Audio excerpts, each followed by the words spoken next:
Welcome to the Learning Pines YouTube. We hope this video helps. You begin by cutting power and unplugging the coax runs, safety first. You gather an adjustable wrench, needle nose pliers, a rag, and tape so you have precise control. Inspect the connector type.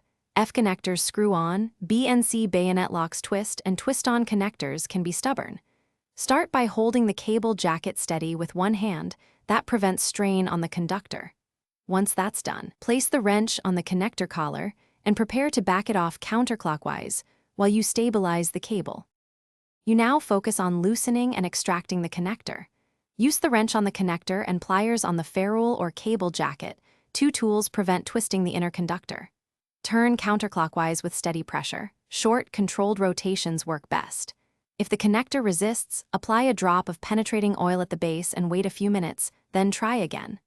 Make sure to keep the cable straight. Bending or yanking can push or break the center pin. Once the collar moves, continue until the connector separates.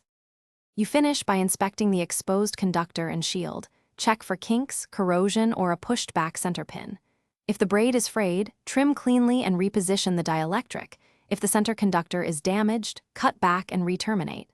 Once prepared, seat a replacement connector or cap the cable to prevent shorts. Make sure to torque to spec if reusing an F connector. Finally, test continuity or reconnect the device. If you see signal loss, double-check the conductor alignment and reseat the connector. Thanks for watching. Consider subscribing if we helped you.